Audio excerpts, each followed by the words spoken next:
Hello everybody! Всем привет! Всем привет! Everybody, hello! My name is Olga. Меня зовут Ольга. And welcome to my channel. Let's study Russian with Oleg, with me. On my channel, I'm making videos to help you maybe learn the language or maybe just improve your brain work. Because everybody knows that if you want to have strong muscles and good, intense, healthy body, you need to go to the gym regularly and do the exercise. Maybe not exactly to the gym. I don't really go to the gym. I exercise, wanted to say outside.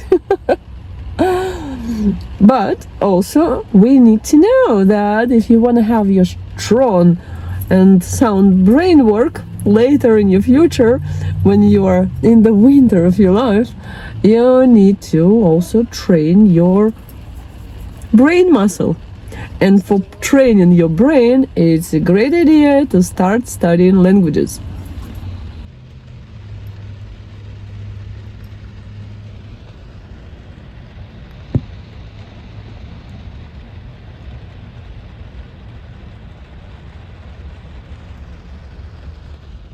Will you be ready, or will you be really able to start speaking Russian after watching my videos?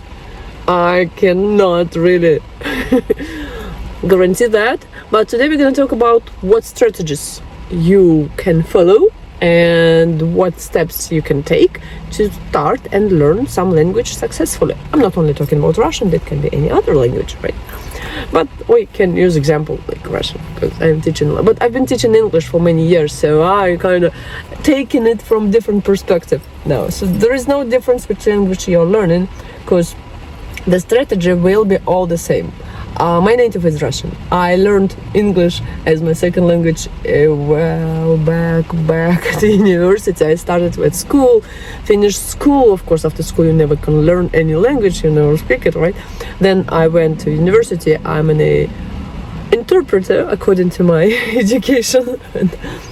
and well, the same way there we were learning German, and I could speak German, not confidently, not really, but I could discuss some questions. But after 20 years of not using it, I can say something, I can understand some videos which I watch on YouTube, but I lost my ability to speak. And I'm learning Spanish now, and again, the same way as German, I'm not confident. I can say, express my basic ideas, what I want to say, but there is still the way to improve.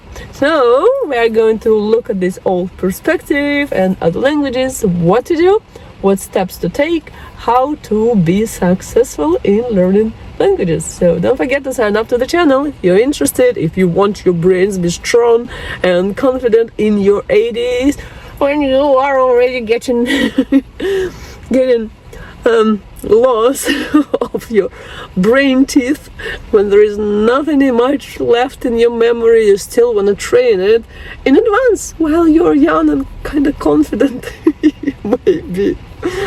Okay, then don't forget to click there are the buttons over there, here and there, everywhere, and let's continue. Thank you for your support.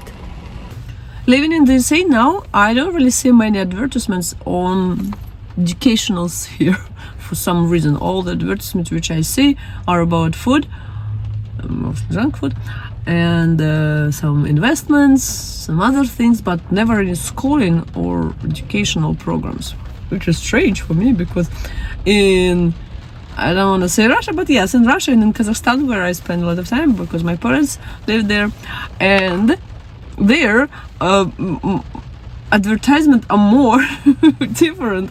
There are a lot of advertisements on alcohol, of course, some junk food, of course, other types of clothing and other things, and education, learning English and learning Chinese. That's it. So that's a lot of things. I don't say that a lot of Russians speak English. If you want to go to Russia, you cannot go there without ability to speak Russian. If you only speak English, you're gonna be lost. Only Moscow and St. Petersburg might be considered to be safe to go. So these are places where you can stop somebody out in the street, ask them something in English, and there is a possibility that like 70% possibility that people will answer. They will at least say, no, I don't speak English. I mean, no, there is a high percentage, rather high percentage in comparison to America, for example. And there is a rather high percentage of people who can speak and who will probably be able to explain to you something. But other cities, no, not at all. I mean, the statistics say that there is like 30% population can speak other language than native, than the Russian. But when they say can, it's not necessarily that you will meet them in the street, right? That if you start asking everybody around for help, maybe this person is not in the street today, and maybe this person is not in a good mood, or maybe this person is in a hurry, so even if they speak English, they will not respond to you. They will just say you're on your own, man. You did not learn the language of the country. Hold on, yes, the language of the country which you are visiting. Do it on you're on your own. Do it yourself.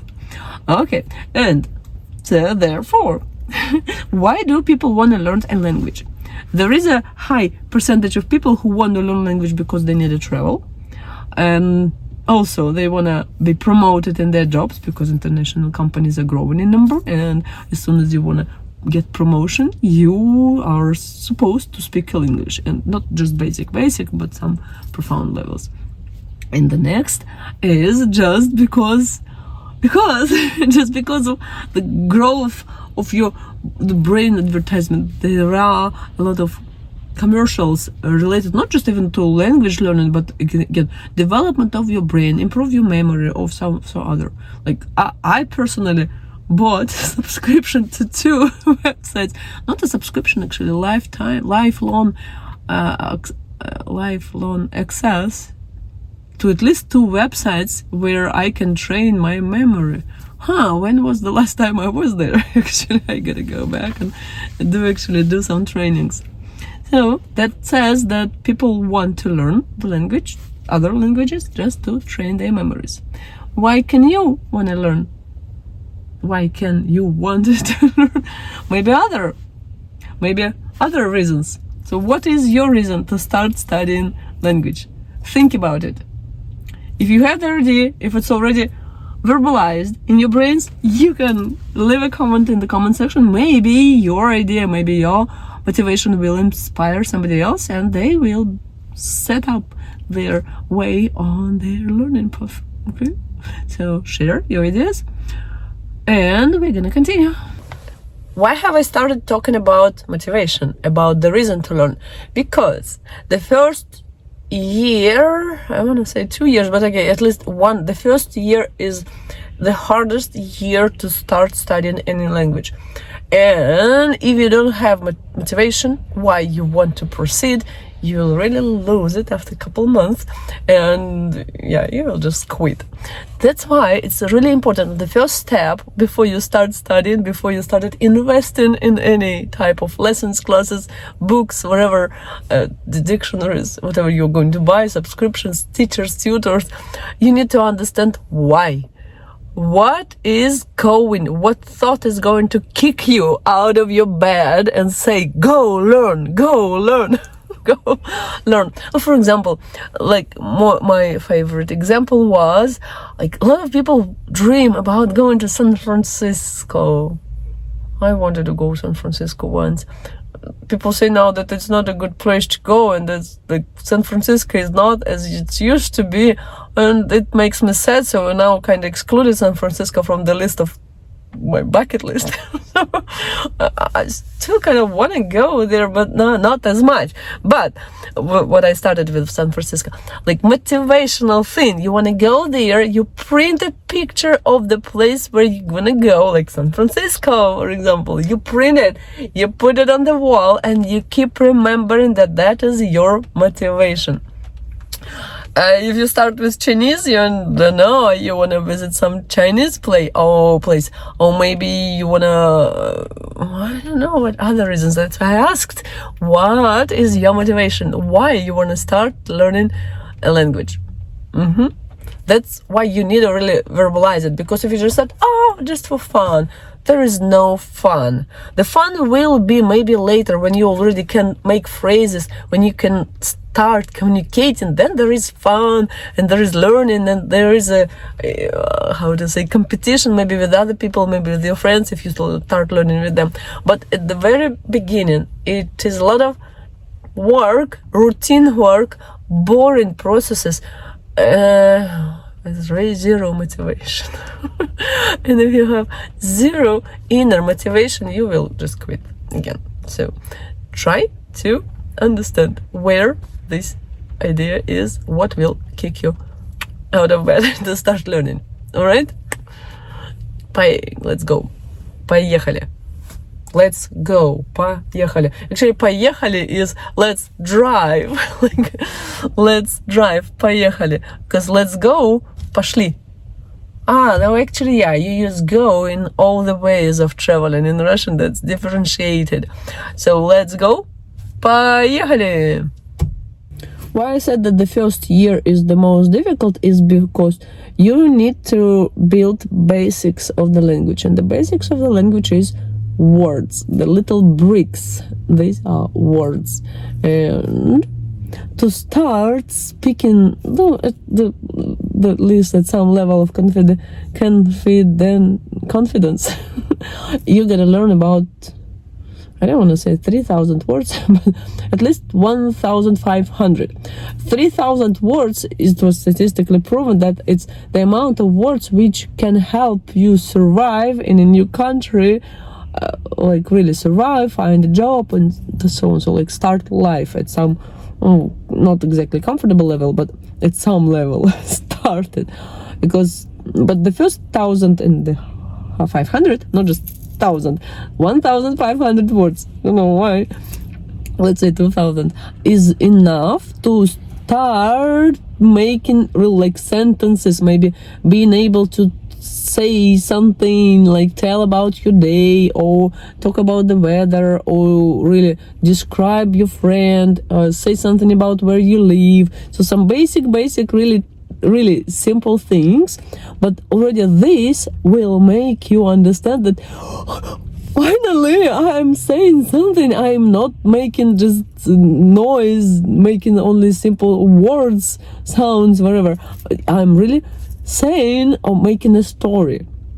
It's not exactly that you can't talk about philosophy, culture, describing pictures, discussing Rembrandt, Tchaikovsky, but that's already the first step. So the first step is to learn, let's say, 2,000 words. As soon as you learn them, memorize them, there we go. There will be breath out and a little bit of relief, because you will see progress. And this step, if you reach it, when you reach it, let's be optimistic, when you reach it, you will understand that there is a possibility I'm growing. I'm not a loser, I'm gonna be successful in it, I'm not failing. Okay, so first step is you're gonna start learning words.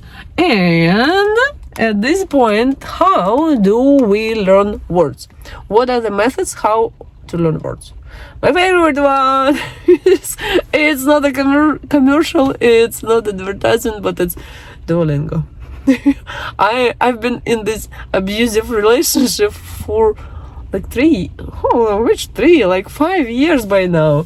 I got about 2,000 days non-stop, but actually more, because before I used to have a different account, and then it stopped working because Russia got onto sanctions and got blocked, and then I started the new account, and therefore the new account is already with me for like 3 years something, since 2022.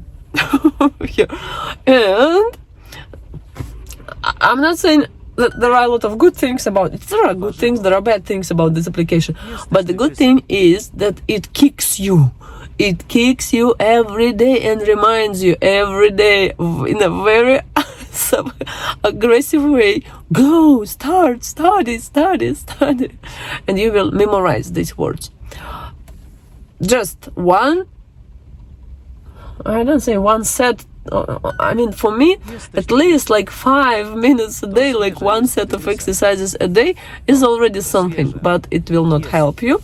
The recommended amount of time is not that much, actually. 15 minutes a day. If you are ready to devote 15 minutes a day to learning a language, you will learn it. I promise. I tried with my son.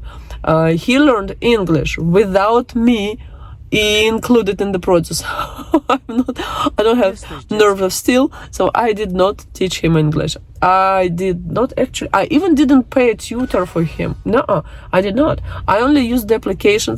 There are many applications. It's not as cheap as it used to be. The one which I had used with him, I paid for.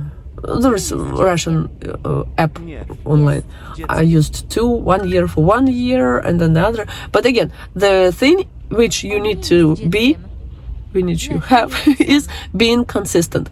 If you have nerves to do at least 15 minutes a day of language exercising every day, you will grow in your language knowledge. If you can't, I'm sorry, there is no consistency, there is no growth. But just try. The more you can, the better the results will be. 30, 100, oh, hold on, 15 minutes is already okay. At least 15 minutes a day will help you memorizing words. How to memorize more words, we will continue later because there are several methods, we will talk about them. But if you make it 30 minutes a day, it will be even better, you will see. All right, so how do we memorize words? I just wanted to show the example with like Duolingo. For example, you are using this Duolingo. I'm gonna show you the screen how I do that. You click it, they give you some words, they give you sentences to repeat.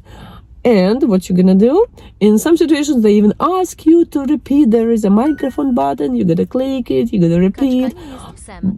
People just repeat one time and then go. Do not repeat just one time. Repeat 3-5 times. Every time there is a repetition, repeat it. Repeat the sentence. Do not repeat words. Repeat sentences. Words as well, but sentences are better because you don't speak using words. You speak using sentence. I'm not sure where I'm looking because that's in your phone and it gets me confused. It feels like I'm looking in a different place in the camera. Okay, so don't forget to repeat several times. It will, because when you are learning the words and you are not saying them out loud, these words are in your memory somewhere, someplace else, because we do have like long-term memory, we have short-term memory. These words will be somewhere out there. You probably remember the same doing when you were young, little baby at school. You tried to learn something, you never used it, and then you got it, you forgot it. So try to put these words into practice. What do I say? Yeah, start practicing them right away. You practice this, you're talking to your little Duolingo owl, right? So say something to this little device of yours. Sometimes there are exercises where they do not request your repetition, but anyway, you heard the sentence, repeat it. They are not asking you, you can repeat it anyway. So just read the sentence, repeat the sentence. This will help you start speaking. I have good visual memory, and I know that if I see something, I will remember. That's why to memorize people's name, I write them down, because otherwise I forget them. Sorry if I met you and then I never repeat your name again. I probably never remember it because I never written it down. If you have your business card, go ahead, share. So the same. When I learn the language, I use my cards. I'm learning, for some reason, I started learning Polish because I love it. It sounds interesting, it's cute, and I want to go to Poland again. I was there once, I loved it, and I want to do it again. So I'm learning it, and why not? And then again, I'm doing the same with German and Spanish. I do the cards. When I write the words with my hand, first I'm using mechanic memory, not typing. Typing for me doesn't work. When I type the word, I do not recognize it, I do not remember it. To understand if I wrote the word correctly, check my spelling, I need to write it on the paper, because when I type it,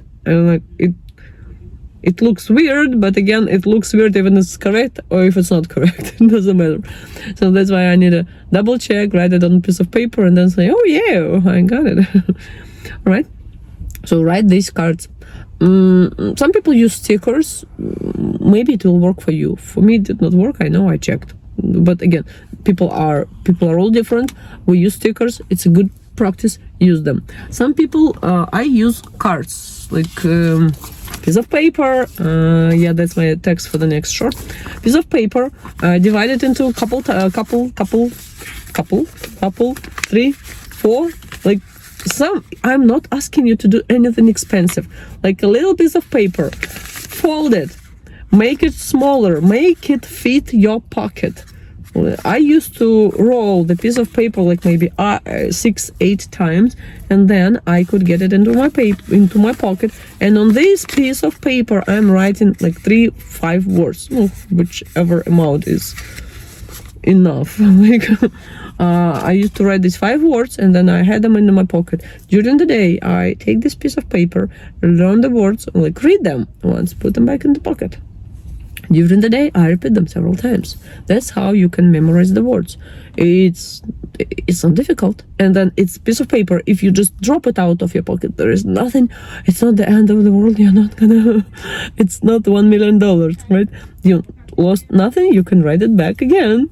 Just nothing fancy. Just a little piece of paper. Okay. Also, there are sometimes cards online. Or maybe you can make them yourself. The same little piece of paper. On one side you write one word, on the other side you write the translation of this word, and then you make this stock of cards, many words, and then you just flip them. Look at the word. If you recognize it, you remember it, you just put it back, or like flip it on the right or on the left. And then if you go to come across the word which you do not remember, you put them aside, because you want to repeat them again and again. So those words which you remember, you flip them to the left. Those words which you don't remember, or you just have troubles remembering, they go to the right. And this way you will work again with this new stack of cards which you get just created, which you don't remember. Those which you remember, you can still work with later, because today you remember them, a week later you will forget them. If you do not use them, you forget them. That's why all these cards will be useful while you are learning these words. So cards in different varieties, not only stickers. But again, stickers, why not? For some people, stickers work well, because you see them from time to time everywhere around you. They catch your eye. They maybe go into your memory subconsciously. We hope they will get in there subconsciously, and you will just easily sleep during nighttime and then remember all the words. You wish it was that easy. Still, it's necessary to do some memorizing job. All right, so that's cards and the application. Any other ways? Supposedly you've already learned this 1,000-2,000 words. What's your next step? The next step is grammar. Some people say grammar, like learning grammar rules, trying to build this. There is a modern approach without learning grammar, like when you suck in all this grammar subconsciously somehow, just using these words and phrases. Sounds really like fun, but in reality it will mean that you will have to memorize phrases, like the whole phrase. Oh no, like I don't want to give you any examples. Both approaches are good in some way. On one side, you will start speak faster, you will be making mistakes, but your information will be... Что я хотела сказать? Подожди. On one side, there is a plus and minus in this approach without learning grammar. On one side, you will not get stuck in just learning this and being afraid to speak. That what happened with my German. Like, I'm afraid because I know that there will be, like, I'm making the sentences in my brain, and then I'm thinking that there is this article, and I need to change the ending of the article, and then I need to change the ending of the noun, and then I need to change the ending of the word, and then I need to understand if it's accusative, like, how do I change it? If it's dativus or accusativus, like, that's a lot of thinking, and while I'm thinking, I'm not saying anything. So the connection in communication is not working, because all you want to say and then you say nothing. From this point of view, if you want to achieve the communicative goal, like just express what you think, maybe with mistakes, then you will just speak in simple sentences, simple words without correct grammar. Yeah, why not? From this point of view, it's good. On the other side, it's really kind of difficult to relearn later, because later you will have to still soak in this grammar somehow. You need to repeat the sentences as they are correct. That's what I'm saying. When you get this Duolingo application or any other application, just try to repeat these sentences as they are over there. Write them down, repeat multiple times, so that your brain would hear there is a mistake when you say something incorrectly. And then it's how children study. When my son tells me something, and then I see that there is incoherence between his words in the sentence, I just correct him and then repeat. He repeats after me, and then again and again and again the same mistakes for several years until they reach some point of age, and then they still make the same mistakes. I mean, in Russian, I can't imagine how a non-native can learn it, because it's a lot of correction. While the child is growing, they are making these mistakes, and parents constantly correct them with speaking. That's it. That's it. And so, pluses and minuses.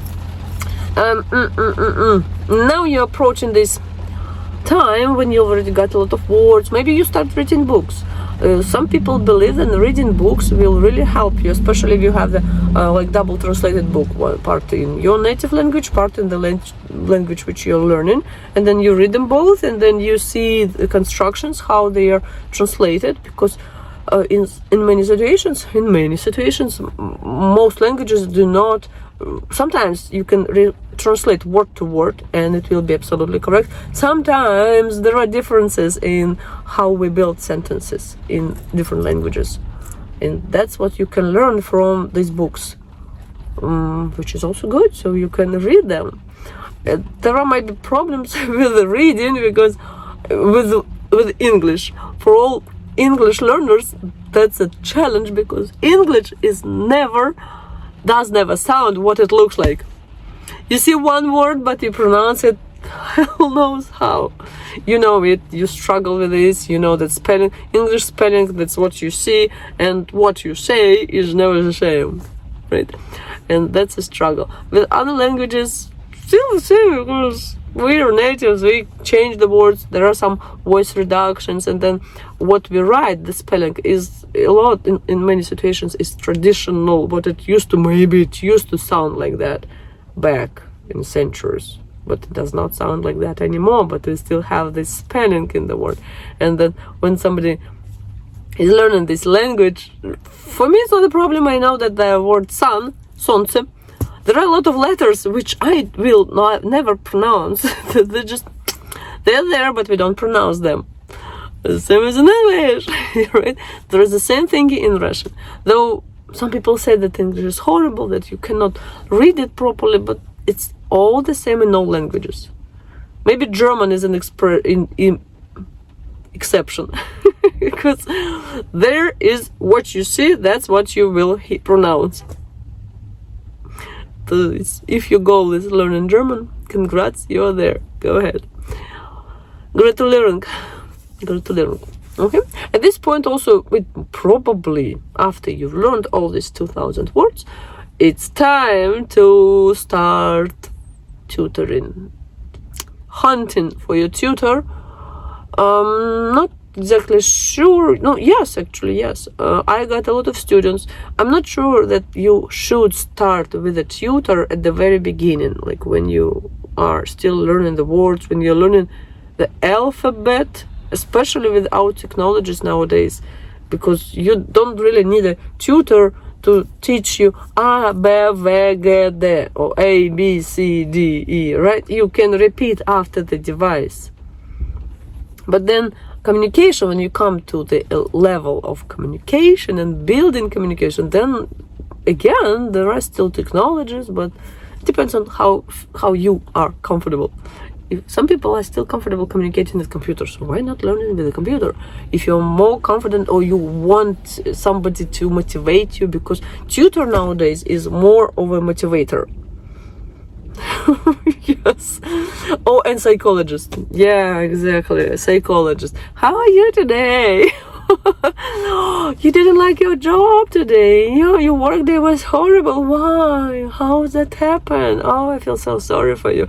That was my words and my reactions. Like, I ask my student how they feel, and then all I need to do is just keep listening and then just speak. That's dependent on the level, of course. At the beginner level, tutor asks a lot of questions, they correct, they help you build in sentences, because at some point when you start building them, yes, you can do it in your own. There are mistakes. You can ask Google Translate. Again, depending on the language. Simple sentences are probably good enough. As I checked, they are good enough with translating English-Spanish, Spanish-English, also correct. With Russian, actually, this year I noticed that it's a little bit better.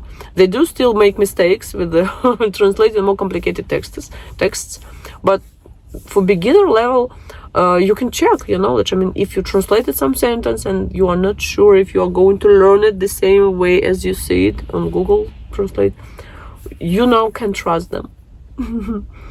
They pronounce them a little bit weird way with this weird, but nevertheless, there are still pictures. There are new pictures. It's a new feature on the Google, but so you can use it.